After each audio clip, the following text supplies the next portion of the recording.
Joining me right now is Disruptive Tech Research Founder and Chief Analyst Lou Basenese. Lou, it's good to see you. Thanks very much for being here. Good morning, Maria. First, I've got to get your take on what we're hearing from Apple telling suppliers that demand has slowed down. This is an important story. Do you think this indicates lower demand going into the holidays for, certainly Apple, but a broader story of lower demand? No, look, I think Bloomberg reporters are really making a mountain out of a molehill here, out of a rumor, really. If you look at the data, it just doesn't show that demand is weakening. If you pay attention to Apple year in and year out, this is the same story we get, different headline. Apple raises production going into the fall quarter, into the holidays, and always cuts production in the post-holiday season because they know there's going to be so many buyers. It's just a cyclical and seasonal business for them. If you look, the channel checks coming out of Wedbush and Goldman confirm that demand is still very strong in the U.S. and China, maybe a little bit weakening elsewhere, and they're basing it upon lead times for products. But here's what you have to keep in mind. There was $6 billion of excess demand for Apple products at the end of last quarter that they just couldn't meet because of the chip shortages. So you're just seeing this equilibrium play out here with wait times coming down from about 30 days to 2 weeks. So again, I think it's a great buy the dip opportunity. No one ever wins betting against Apple. I mean, the stock's up over 1,000% under Tim Cook. 2 months ago, the stock was at about $141. So a pullback from 170 to 162, I think that's a nice opportunity to add to your position. What kind of supply issues has Apple had? I mean, let's face it, we're looking at, 100 ships in the Pacific still, unable to drop off supplies. Some of those supplies are components for phones.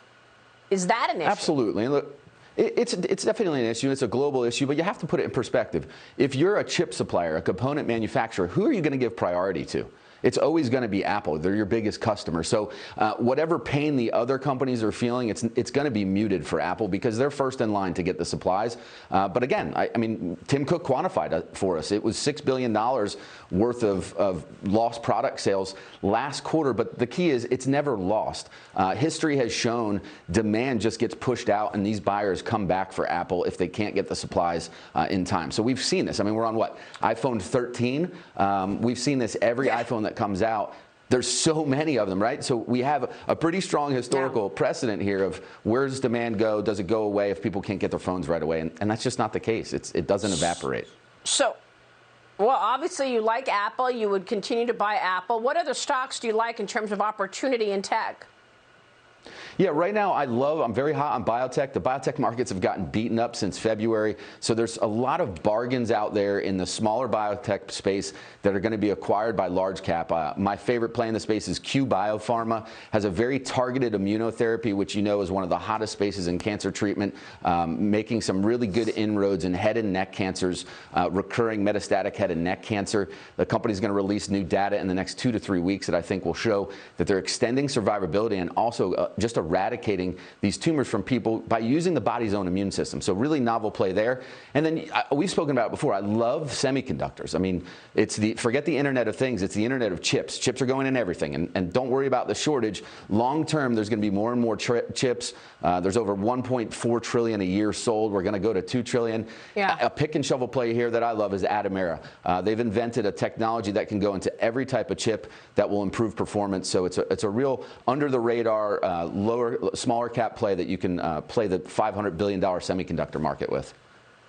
I know one of the issues is the burn rate of cash in biotech. Are any of those companies profitable yet? No, they're not profitable, but Q Biopharma is sitting on over 2 years worth of runway right now. So again, you bring up the key point is, do they have enough cash to get to an inflection point or a big milestone? Right. Real quick, I want to ask you about this tweet from Tesla CEO Elon Musk. He tweeted a meme mocking the new Twitter CEO, and he's depicting him as Joseph Stalin, and now former CEO Jack Dorsey as a Stalin associate who was assassinated. This is a serious tweet. It follows backlash against the new CEO, Mr. Agrawal, over previous comments that he made on the social media titan not being bound by the First Amendment law. Your take? Yeah, look, I mean, I don't know that, does Elon Musk ever focus on work? It just seems like he's the straw that tries to stir the drink all the time in the tech world. And look, I think it's well pointed. I mean, Jack Dorsey spent way too much time co-running Square and Twitter. His departure from Twitter was long overdue. And, you know, they've faced a lot of criticism over how are they censoring content, who are they censoring, what matters. And look, welcome to big tech. You know, regulations coming, and you know, I think this will be the first time I've ever agreed with Elon Musk and think that he's right on point here to kind of send a message directly to the new CEO of Twitter. Hey, you better be paying attention to your platform and what's on it, because otherwise, you know, you're going to be made a mock in the market by him and other people. Well, they certainly do censor and have their political narratives, which has become problematic. Lou, good to see you. Thanks very much. Thank you, Maria.